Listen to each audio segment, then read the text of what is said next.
Live पे कब आ रहे हो?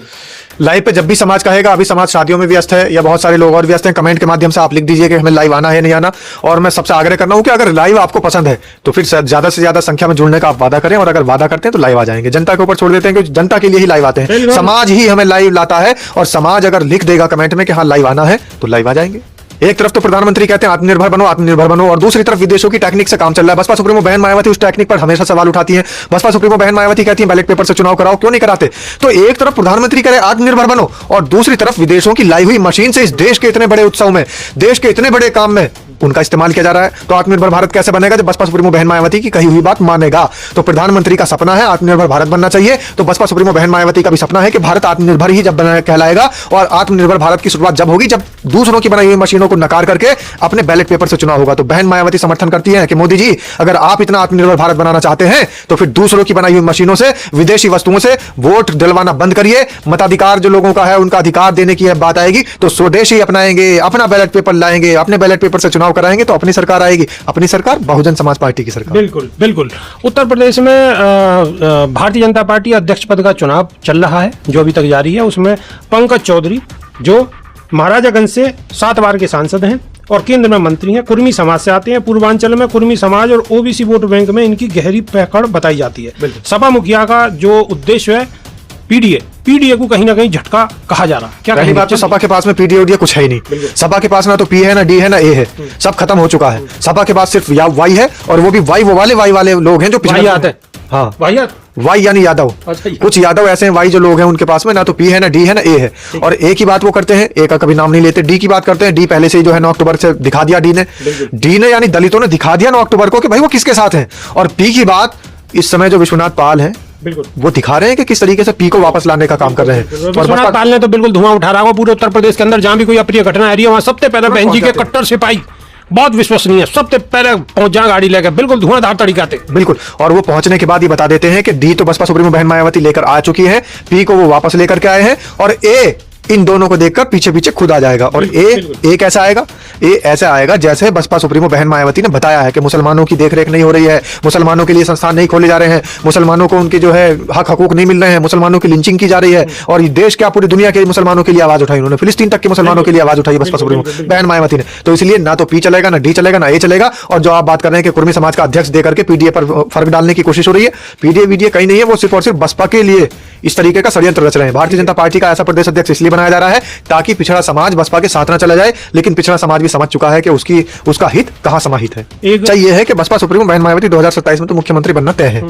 और रही बात केंद्र की राजनीति की, तो समाज कह रहा है, पंडित जी नहीं कह रहे, पंडित जी के साथ साथ पूरा समाज भी कह रहा है। और ये बात वो पोती पत्रा वाले पंडित जी ना कि वो भविष्य बताते हो, वो बिजनेसमैन पंडित जी है, वो ऐसे ना कि वो काय को भविष्य बता रहे हैं, मंदिर में घंटा बजा रहे हैं। हमारे शर्मा जी कह सकते हैं, पंडित जी नहीं कह रहे। तो हमारे शर्मा जी बिल्कुल वो सारी बातें बता रहे हैं जो समाज में घूम रही है। और समाज में ये बातें जरूर घूम रही है कि 2029 में बसपा सुप्रीमो बहन मायावती केंद्र में पहुंचेंगी, हर हाल में पहुंचेंगी, क्योंकि 2027 में जब सत्ता पर होंगी, सत्ता पर रहते रहते इतनी मजबूती आ जाएगी कि केंद्र भी संभाल लेगी। क्या हाल चाल है? सब ठीक है? बहुत बढ़िया बहुत बढ़िया। अपनों और अपने को ख्याल रखो, जब टाइम मिले तो वीडियो जरूर देखो। देसी देख फिगर ब्रेक पकड़ लाग लपेट बिल्कुल देसी अंदाज में। मैं विपिन बेबाक और मेरे साथ पत्रकार शादाब रिजवी। जय हिंद जय भीम सत श्री अकाल आदाब। मेरा नाम है शादाब रिजवी। पहली बात तो ये दर्शक हमारे जितने भी हैं यानी कि बहुजन समाज परिवार के और स्वराज परिवार के जितने भी लोग हैं वो कह रहे हैं लाइव में क्यों नहीं आ रहे हो, लाइव में क्यों नहीं आ रहे हो। लेकिन हम पहले ही कह चुके हैं कि भाई लाइव जब करेंगे जब पहले ब्याह शादी कर लो, रसगुल्ला खा लो, और रसगुल्ला पूड़ी कचौड़ी खाने के बाद में जब तसल्ली है जा वाह के बाद में फिर लाइव चालू करेंगे तसल्ली के साथ में, क्योंकि लोग ज्यादा नहीं जुड़ते तो फिर कहीं ना कहीं मनोबल आपको भी डाउन हो और हमारा भी डाउन हो। सादा बिल्कुल। और समाज के तमाम साथियों के लिए हमें हमेशा तो हम तैयार बैठे ही हैं, जब आप कहें तब लाइव आ जाएंगे। लाइव का कोई ऐसा इशू नहीं है। बहुत सारे लोगों के कमेंट आ रहे हैं कि भाई लाइव क्यों नहीं आ रहे, तो वजह यही है सिर्फ कि समाज के साथी कम जुड़ पाते हैं और लोग बाग मेहनत ज्यादा लगती है। तो इसलिए अब सबसे पहले खुशखबरी दे दो। बिल्कुल। बहुजन समाज ने जो अचीवमेंट हासिल करो है नयो वाह बता दो फटाफट। देखिए बहुजन समाज के लिए मैं आपको बता दूं कि बहुजन समाज तो हमेशा से सर्वोपरि रहा है और इस देश के लिए बाबा साहब भीमराव अम्बेडकर सुरक्षा कवच दे करके गए हैं। उस सुरक्षा कवच के लिए हमेशा से जाना जाता है बहुजन समाज के, उसका इस्तेमाल कर रहा है और इस्तेमाल करते हुए खुशखबरी ये भी है कि बहुत सारे नेता शामिल हो रहे हैं बहुजन समाज पार्टी में। ठीक है। खुशखबरी ये भी है कि विरोधी पार्टियों में, विरोधी खेमों में खलबली मची हुई है।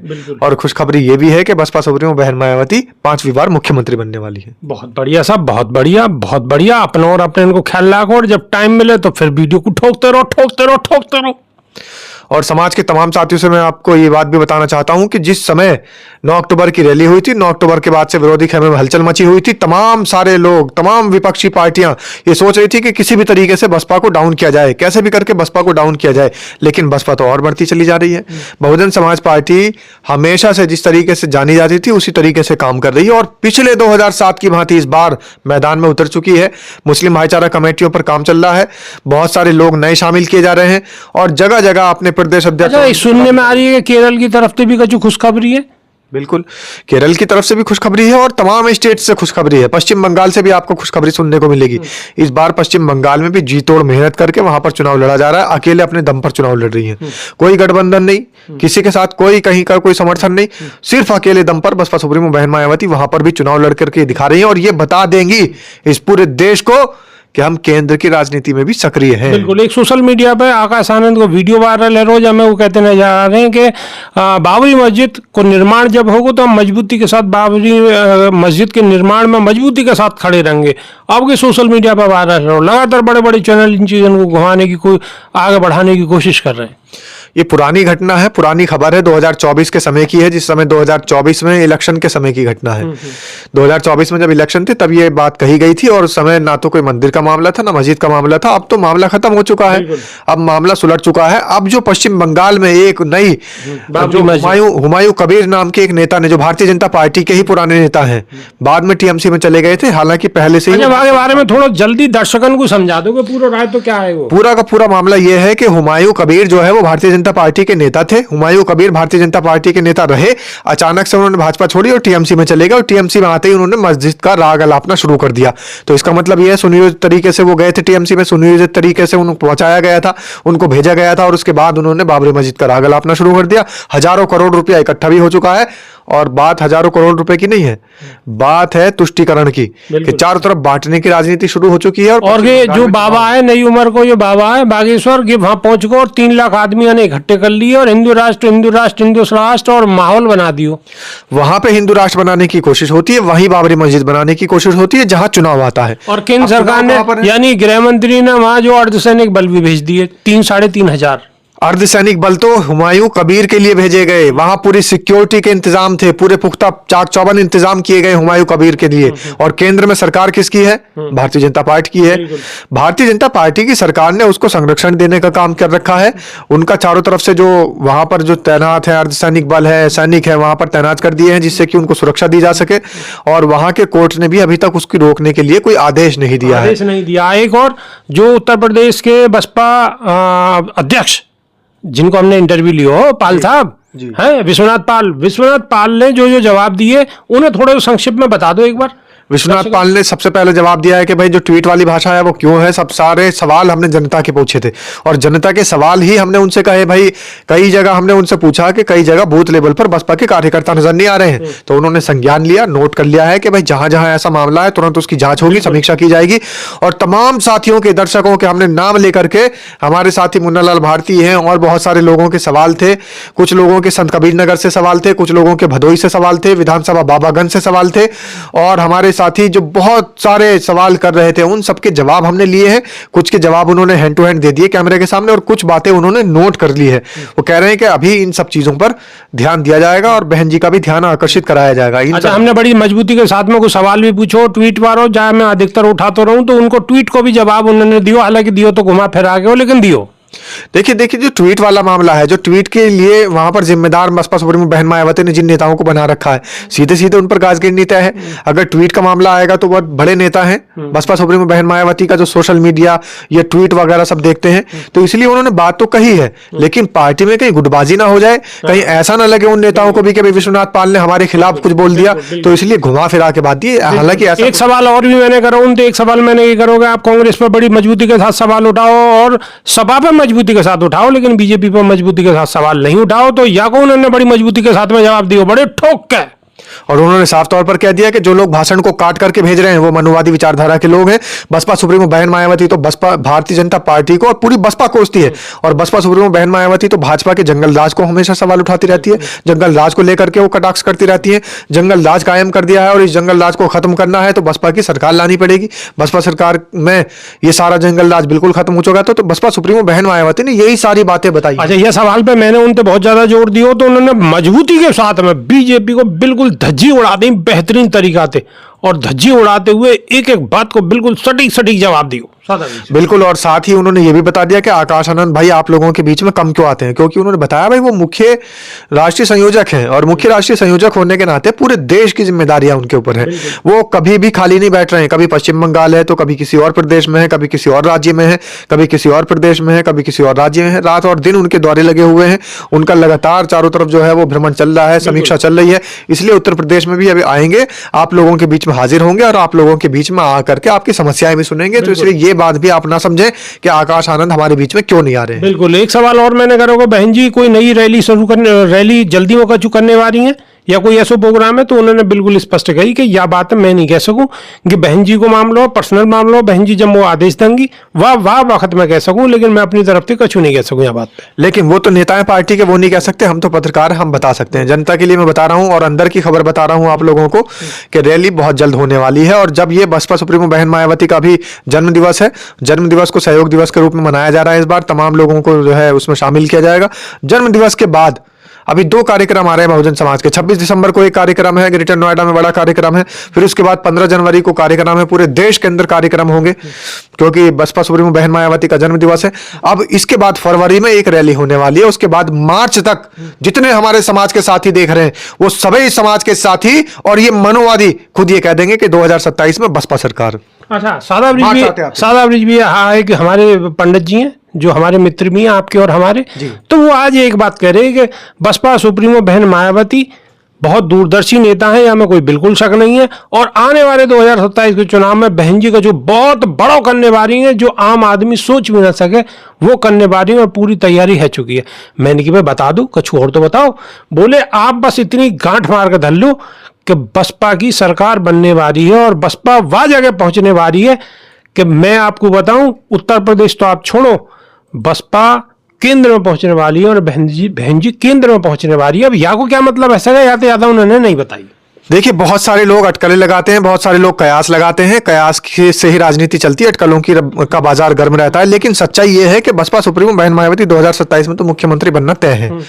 और रही बात केंद्र की राजनीति की, तो समाज कह रहा है, पंडित जी नहीं कह रहे हैं, पंडित जी के साथ साथ पूरा समाज भी कह रहा है। और ये बात वो पोती पत्रा वाले पंडित जी ना है कि वो भविष्य बताते हो, वो बिजनेसमैन पंडित जी है, वो ऐसे ना कि वो काय को भविष्य बता रहे हैं, मंदिर में घंटा बजा रहे हैं। हमारे शर्मा जी कह सकते हैं, पंडित जी नहीं कह रहे। तो हमारे शर्मा जी बिल्कुल वो सारी बातें बता रहे हैं जो समाज में घूम रही हैं, और समाज में ये बातें जरूर घूम रही हैं कि 2029 में बसपा सुप्रीमो बहन मायावती केंद्र में पहुंचेंगी, हर हाल में पहुंचेंगी, क्योंकि 2027 में जब सत्ता पर होंगी, सत्ता पर रहते रहते इतनी मजबूती आ जाएगी कि केंद्र भी संभाल लेंगे। अब आप सब लोग ये बताओ कि एक ब्राह्मण परिवार से बहुत संपन्न आदमी है और बिजनेसमैन आदमी जब यह बात को कह रहे हैं तो यह को मतलब क्या? उनकी राजनीति में बहुत अच्छी पकड़ है, उनके होटल वोटल हैं, बड़े बड़े नेता के यहाँ, सत्ता पक्ष के लोगों के यहाँ और विपक्ष के यहाँ उनके भोजन जाते रहे, खाने जाते रहे, और बड़ी मोटी मोटी पेमेंट आवे, बड़े आदमी है।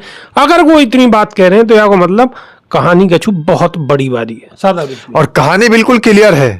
2027 में उत्तर प्रदेश की कुर्सी संभाली जाएगी और 2029 में केंद्र की कुर्सी संभाली जाएगी, ये बिल्कुल तय है।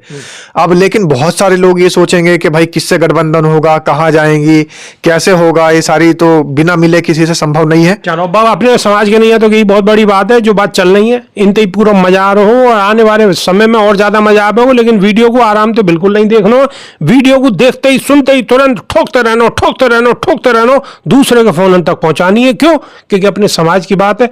अगर बसपा को लाना है तो मेहनत करनी पड़ेगी, आप पर कोई फावड़ो नहीं चलाना, कोई आपको भैंस नहीं नवानी, कोई आपको बुग्गी नहीं जोड़नी, आपको बस आपके हाथ में जो फोन है वहां में एक बटन है, वह बटन को दबाना और वीडियो को ठोकते रहना। अब आ जाओ सवाल कछु जो आज के गर्म मुद्दा है उन पर थोड़ी मैं आपकी प्रतिक्रिया चाहूंगा, जल्दी कम शब्दों में ही अपनी बात को आप रख देंगे, ठीक है? पोर्ट ब्लेयर में केंद्रीय गृह मंत्री अमित शाह और आरएसएस प्रमुख मोहन भागवत ने वीर सावरकर की प्रतिमा को भव्य उद्घाटन करो है। जल्दी प्रतिक्रिया। आप वीर कह सकते हो, हम वीर नहीं कह सकते। हमने तो उनकी बात बताई है, मैं काहे को वीर कह रहा हूँ। जो लोग कह रहे हैं उन्हीं के लिए कह रहा हूं कि वो लोग वीर कह सकते हैं, आप लोग वीर कह सकते हैं, हम लोग वीर नहीं कह सकते। ठीक है। हम तो, हमारे लिए तो एक ही वीर है। और सही बात रही बात प्रतिमा के अनावरण की और प्रतिमा लगाने की, तो हम तो जब मानेंगे जब हमारे देश के प्रधानमंत्री बाबा साहब भीमराव अंबेडकर की बड़ी एक भव्य प्रतिमा का अनावरण करेंगे, जब हमारे देश के गृह मंत्री हमारे देश के संविधान निर्माता बाबा साहब भीमराव अंबेडकर की प्रतिमा का अनावरण और करेंगे। प्रतिमा भी इतनी बड़ी होनी चाहिए कि जो दूर से विदेशन से भी दिख जा। प्रतीक्षा है। अब दूसरी बात, सबसे बड़ी बात यह है कि मोहन भागवत भी उनके साथ वहां पर गए हैं। तो जब मनुवादी सोच के लोग, मनुवादी विचारधारा के लोग इस तरीके की प्रतिमाओं का अनावरण करेंगे, तो हमें उन बातों से कोई लेना देना नहीं है, ना ही हम उनका जिक्र करके उनका कोई प्रचार करना चाहते हैं।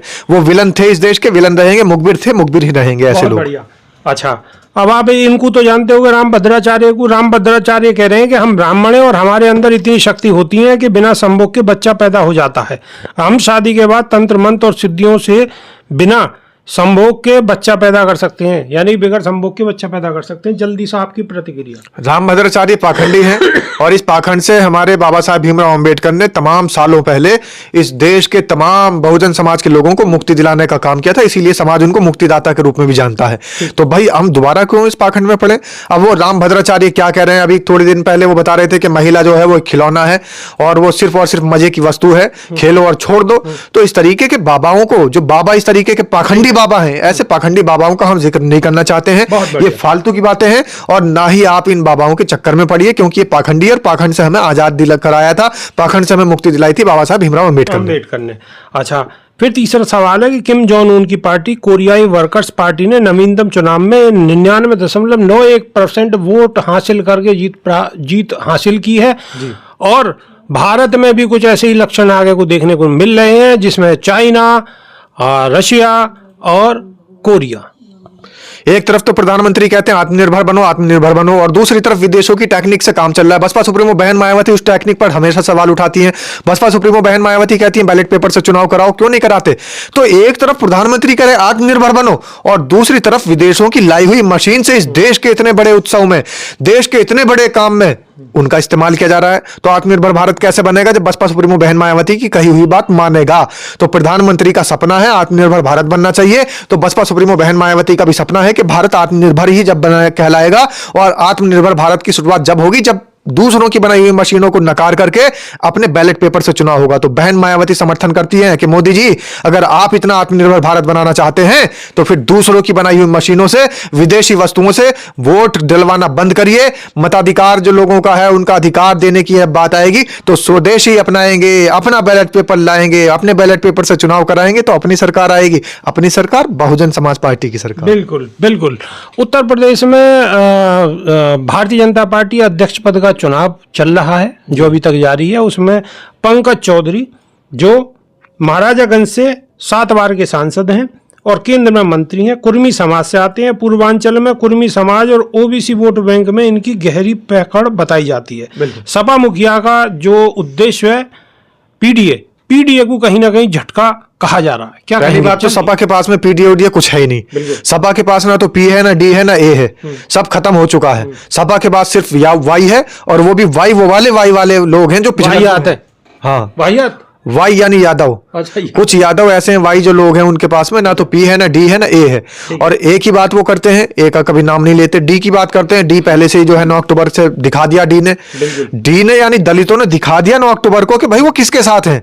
और पी की बात इस समय जो विश्वनाथ पाल है बिल्कुल वो दिखा रहे हैं कि किस तरीके से पी को वापस लाने का काम कर रहे हैं। और विश्वनाथ पाल ने तो बिल्कुल धुआं उठा रहा होगा पूरे उत्तर प्रदेश के अंदर। जहां भी कोई अप्रिय घटना आ रही है वहां सबसे पहले बहन जी के कट्टर सिपाही, बहुत विश्वसनीय, सबसे पहले पहुंच जा गाड़ी लेकर, बिल्कुल धुआंधार तरीका से। बिल्कुल। और वो पहुंचने के बाद ये बता देते हैं कि डी तो बसपा सुप्रीमो बहन मायावती लेकर आ चुकी है, पी को वो वापस लेकर के आए हैं, और ए इन दोनों को देखकर पीछे पीछे खुद आ जाएगा। और ए कैसा आएगा, ए ऐसा आएगा जैसे बसपा सुप्रीमो बहन मायावती ने बताया है कि मुसलमानों की देखरेख नहीं हो रही है, मुसलमानों के लिए संस्थान नहीं खोले जा रहे हैं, मुसलमानों को उनके जो है हक हकूक नहीं मिल रहे हैं, मुसलमानों की लिंचिंग की जा रही है। और देश क्या पूरी दुनिया के मुसलमानों के लिए आवाज उठाई उन्होंने, फिलिस्तीन तक के मुसलमानों के लिए आवाज उठाई बसपा सुप्रीमो बहन मायावती ने। तो इसलिए ना तो पी चलेगा, ना डी चलेगा, ना ए चलेगा। और जो आप बात कर रहे हैं कि कुर्मी समाज का अध्यक्ष देकर के पीडीए पर फर्क डालने की कोशिश हो रही है, पीडीए कहीं नहीं है, वो सिर्फ और सिर्फ बसपा के लिए इस तरीके का षड्यंत्र रच रहे हैं। भारतीय जनता पार्टी का ऐसा प्रदेश अध्यक्ष इसलिए बनाया जा रहा है ताकि पिछड़ा समाज बसपा के साथ ना चला जाए, लेकिन पिछड़ा समाज भी समझ चुका है कि उसका हित कहाँ समाहित है। एक आईपीएस है, जवरिया रिटायर आईपीएस अमिताभ ठाकुर जी। ठीक है, वो कह रहे हैं कि मेरी हत्या हो सकती है। उन्होंने दवाई वाला मसले पे सवाल उठाया था, उत्तर प्रदेश सरकार नाराज हो गई, बाबा नाराज हो गए, बाबा ने उनकी गिरफ्तारी करवा ली। बहुत सारे आईपीएस ऐसे हैं, बहुत सारे आईएएस ऑफिसर ऐसे हैं जिनके ऊपर घास गिर रही है। आप देखिए, सिर्फ एक आईएएस ऑफिसर को इसलिए निलंबित कर दिया गया कि उसने ये कहा था कि हमारे साथ में ब्राह्मणों का रोटी बेटी का साथ होना चाहिए। मैं ये कहता हूं कि इस देश के अंदर जाति भेदभाव खत्म होना चाहिए और ब्राह्मणों को दलित लड़कों से अपनी बेटी देनी चाहिए।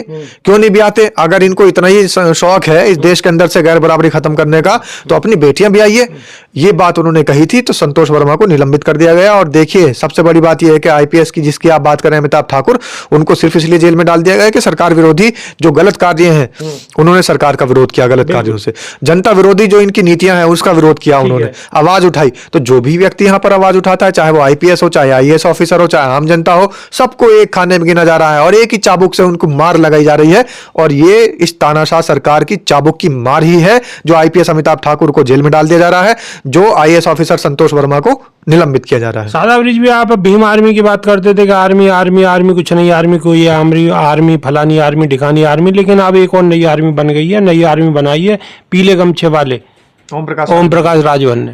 देखिए, पीले गमछे वाले आर्मी बनाए या फिर नीले गमछे वाले आर्मी बनाए, ये जितनी भी आर्मी है सारी फर्जी आर्मी है। जो आर्मी पहले बन चुकी है और जो अराजनैतिक आर्मी है वही काम कर रही है। और दूसरी बात, वो वॉलंटियर्स हैं। अगर बहुजन समाज पार्टी की मान्यवर साहब कांशीराम की कोई आर्मी थी तो वॉलंटियर्स हैं, बीवीएफ है और बहुजन वॉलंटियर्स फोर्स उसका नाम है। उन्होंने कोई आर्मी उर्मी का नाम नहीं रखा। क्यों नहीं रखा? क्योंकि संविधान में बाबा साहब भीमराव अंबेडकर ने जो भी कार्य किए हैं इस देश के लिए, वही आर्मी मेन है, जो हमारे देश की इंडियन आर्मी है, बस वही आर्मी मानी जाएगी। बाकी चाहे करनी सेना हो, चाहे आरएसएस की आर्मी हो, चाहे वो ओम प्रकाश जी की आर्मी हो, चाहे वो चंद्रशेखर रावण की आर्मी हो या किसी और की आर्मी हो, ये सब फर्जी है। बल्कि ऐसी आर्मी पर बैन लगना चाहिए। हमारे देश के पहले गृह मंत्री ने बैन लगा दिया था उस पर, आरएसएस की जो सेना थी, कि ऐसी सेना नहीं चाहिए। हमारे देश की सेना इंडियन आर्मी बहुत है और हमारे देश की इंडियन आर्मी को ये धता बता करके नई नई आर्मी बना रहे हैं, नई नई सेना बना रहे हैं, नई नई फौज बना रहे हैं। इन पर कार्रवाई होनी चाहिए, ऐसे संगठनों पर बैन लगना चाहिए और इनकी जो राजनीतिक वहां पर जो इनकी ताकत है वो भी छीन लेनी चाहिए। इनके ऊपर केस होकर के इनको जेलों में डाल देना चाहिए। बिल्कुल, जेलों में डाल देना चाहिए। शादाब रिजवी, एक सवाल और है, एक सवाल आ रहा है राजस्थान से। राजस्थान के हनुमानगढ़ में एथेनॉल प्लांट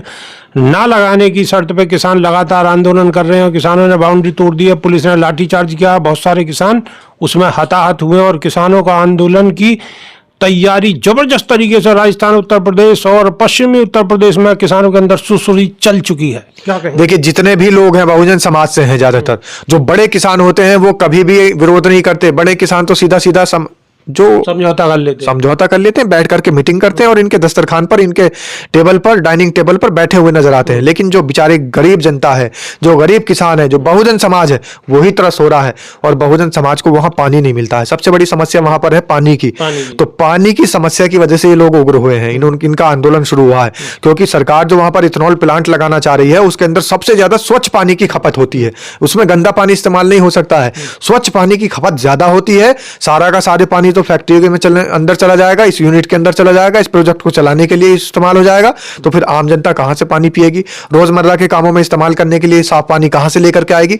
इसलिए वहां का जो किसान है वो चिंतित है कि हमारे आने वाले बच्चों को, वैसे ही सरकार कोई सुविधाएं नहीं दे रही है, हमारे आने वाले बच्चों को शिक्षा की व्यवस्था नहीं मिल पा रही है, स्वास्थ्य की व्यवस्था नहीं मिल पा रही है, स्वास्थ्य की जो सेवाएं वो नहीं मिल पा रही है। तो तमाम सेवाओं से जो हमारी मूलभूत सुविधाएं हैं वो सुविधाएं नहीं मिल पा रही है, वो सेवाएं नहीं मिल पा रही है। अब खाने के लिए अगर खाना भी ना मिल रहा हो, पीने के लिए अगर स्वच्छ पानी भी ना मिले और सांस लेने के लिए अगर हवा भी खतरनाक हो जाए तो फिर जीवन कैसे यापन होगा? इसलिए वहां के किसान उग्र हो रहे हैं और बहुजन समाज के जहां पर बाहुल्य क्षेत्र है वहीं पर सरकार इस तरीके का जानबूझकर काम कर रही है। जानबूझकर बहुजन समाज के लोगों को परेशान करने के लिए ये काम किया जा रहा है। बड़े उद्योगपतियों को फायदा पहुंचाने के लिए तैयारी कर रही है किसान। अडानी और अंबानी और दो बेचने वाले और दो खरीदने वाले किसानों के बाद ज्यादा प्रचलित है रही है। गिथी बहुत जो ताजी ताजी खबर है या टाइम बिल्कुल जिनते भौकाल बनो हुआ है इन खबरों से सगरी खबर आपको बता दी है और बहुजन समाज की जितनी भी खबर है वो भी आपको बता दी है। शादाब रिजवी, अब लास्ट सवाल एक है कि लाइव पे कब आ रहे हो? लाइव पे जब भी समाज कहेगा, अभी समाज शादियों में व्यस्त है या बहुत सारे लोग और व्यस्त हैं, कमेंट के माध्यम से आप लिख दीजिए कि हमें लाइव आना है नहीं आना। और मैं सबसे आग्रह कर रहा हूं कि अगर लाइव आपको पसंद है तो फिर ज्यादा से ज्यादा संख्या में जुड़ने का आप वादा करें, और अगर वादा करते हैं तो लाइव आ जाएंगे। जनता के ऊपर छोड़ देते हैं कि जनता के लिए ही लाइव आते हैं, बिल्कुल। समाज ही हमें लाइव लाता है, और समाज अगर लिख देगा कमेंट में कि हाँ लाइव आना है तो लाइव आ जाएंगे। तो अभी के नहीं सिर्फ इतना ही, नई वीडियो में फिर रूबरू होंगे। जब तक के नहीं देसी देख बिगर ब्रेक बगैर लाग लपेट बिल्कुल देसी अंदाज में। बहुत बहुत धन्यवाद। जय भीम, जय संविधान, जय विज्ञान, जय भीम, जय संविधान, नमो बुद्धाय। नमस्कार।